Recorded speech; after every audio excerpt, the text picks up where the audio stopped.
And as Ms. Willingham was nice enough to say, we're students at Hillsborough High School. We're seniors in the IB program, and we're homeroom buddies, best friends. We do basically everything together. And together we learned about some really scary statistics.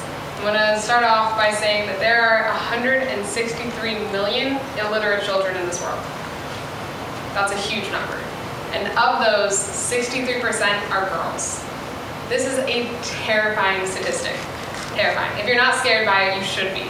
And what's even more scary is it's not the only one of its kind. 1 in 5 eligible girls globally are not being educated. And it doesn't make any sense. We don't get it. Leaders don't get it, because the results of girls being educated are undeniable and positive. For example, for every additional year that girls are educated, their future wages rise about 10 to 20%. That's noticeable. These aren't small numbers, these aren't small ideas, these are huge. And it's at a national level also. For example, countries where women experience a proportional increase in secondary education, the country grows too. The annual income growth, the per capita, all those GDP confusing things, goes up 0.3% for every proportional woman who's educated. This has an impact, and this is important. And we're not recognizing that. As a government, we're failing to acknowledge that and do something. Once we saw these statistics, we could not ignore them. We just couldn't go to bed at night knowing that this was happening and that we weren't doing anything about it to educate these women. And one thing that really stuck out to both of us was knowing that there are girls our same age who are walking 17 miles to and from school every day to get an education, or they're at home with their second child, or pregnant with a third one. Like, that's what's happening in other countries, and we weren't doing anything about it, and we just couldn't ignore it.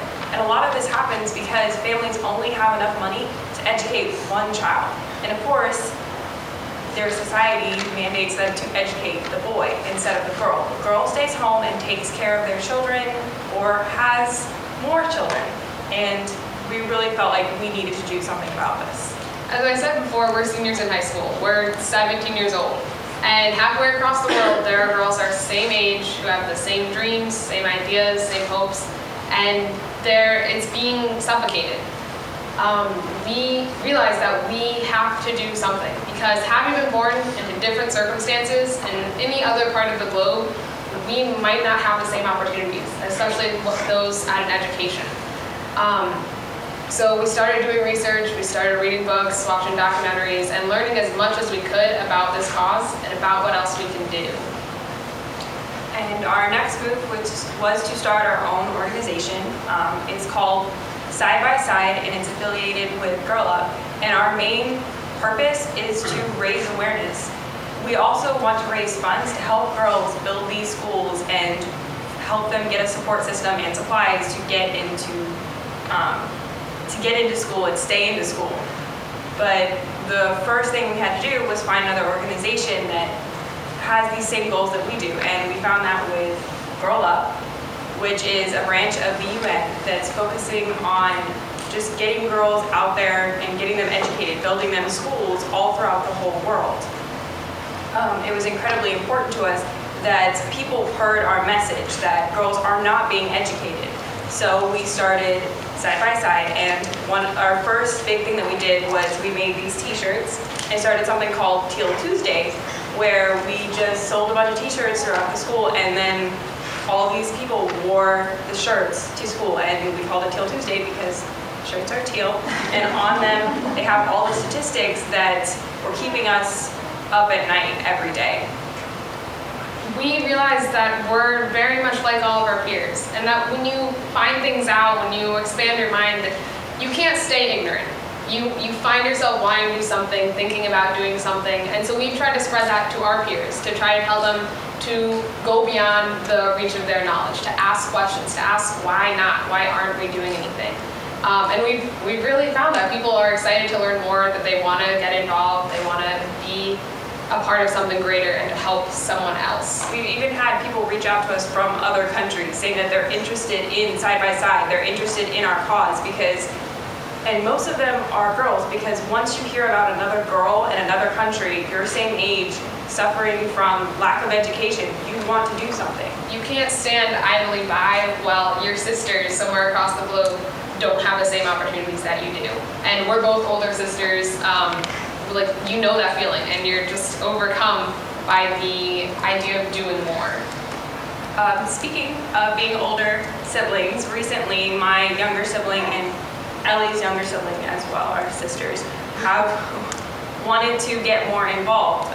My sister is starting her own branch of our organization at her school with some of her friends, because once you hear about girls in other countries not getting education, you feel like you need to do something, because it is a huge problem and it's hard to believe this is even happening still. It's really spread, and so much more than we imagined it to other schools in the Hillsborough County area, to other states. We have people in Pennsylvania asking us what they can do, how they can start clubs, how they can fundraise. We have people in England asking us these questions, and it's mind-boggling that everyone wants to get involved. We're really glad. And one of the really, really cool things is that kids our age are looking for this outlet. They're looking for a way that they can make a difference, that they can somehow connect themselves to the world beyond their high school. And that's an incredible thought. That's not just limited to girls' education. We actually had a friend of ours who, I believe is actually this guy. This guy right here. He's very passionate about issues of hunger and starving children throughout the world, and he wanted to start his own organization, just raising money and donating it to Feeding America. So he came to us and he asked us, like, how did you do this? You seem to be successful in starting an organization and raising awareness. Like, what do I need to do? What do I need to start? How do I do this? And just finding out that we helped someone achieve their goals in, like, helping other people was really, like, it was mind-blowing that we did this. I'll never forget that he approached both of us and said, I didn't know that you could make such a big difference not as adults.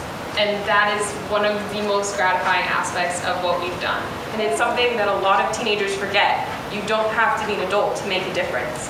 You can be a 17-year-old girl, or you can be a 20-year-old girl, or you can be a 15-year-old girl. Or boy. Or boy, or boy. It's all about equality. And make a difference. Like, age doesn't matter. What matters is how passionate you are about it and whether or not you actually go out and make a difference.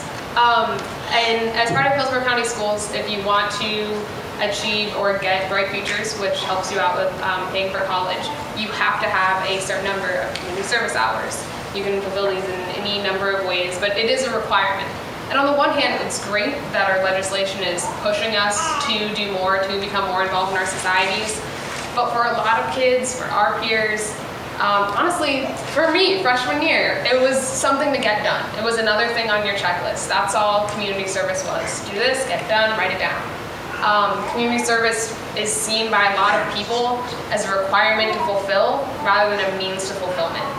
And we want to challenge that. We want to push people to do something they care about, because this is our world. And the only thing that's going to anchor you to it is if you do something, is if you make your mark, if you put your foot down and say, I care about this.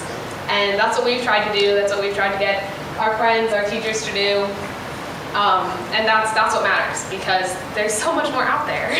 And if you reach out to people in your community, what we found is they will help you. They have been supportive. Our family and friends are incredibly supportive. They help us with everything we do. They help us with applications, but then when we said we wanted to do this, they were nothing but supportive.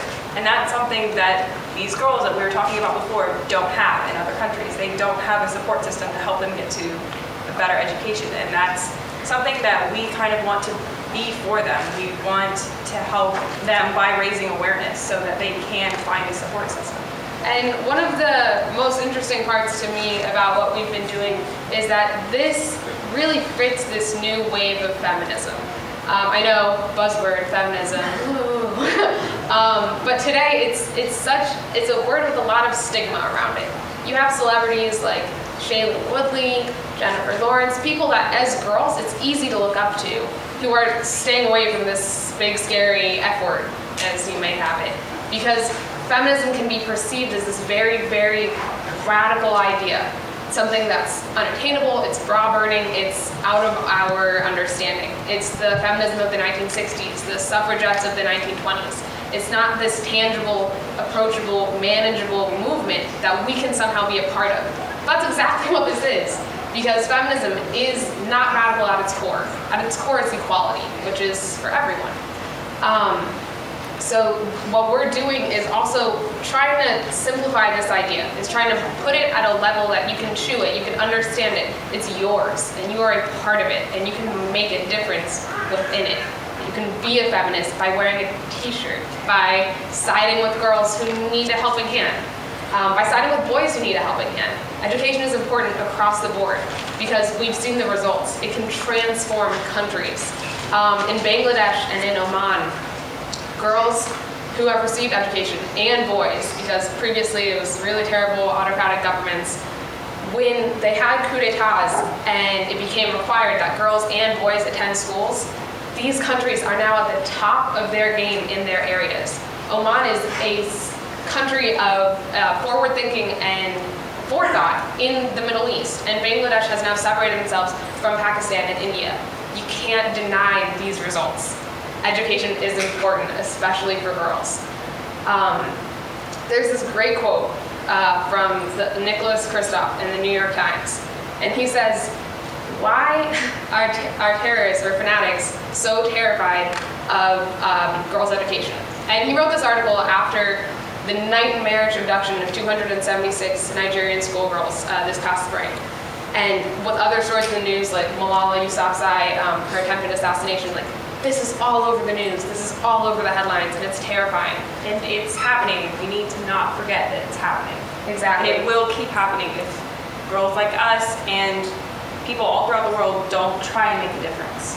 And so he said, in answering the question, why are fanatics so terrified of girls' education, that it is because it is the most powerful tool in transforming a country.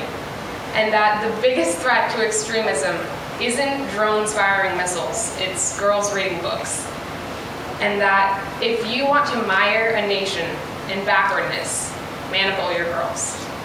So we ask you to think of the girls, think of education, and to keep pushing forward, to push yourself, to think beyond your bounds, and to tie yourself to your community locally and globally. Well, we're really active online. We are teenagers. It'd be ignorant to not use social media to get our ideas out there. We have a Facebook group, Side by Side. We're on Twitter. Also on Twitter. Our website is sidebyside.weebly.com. Don't ask. It's a little weird website. But the biggest thing is we're trying to get Till Tuesday off the ground. We have shirts. If you're interested in buying them, you can buy shirts online. All the profits do go to Girl Up, which is a branch of the United Nations. Thank you. That's about it.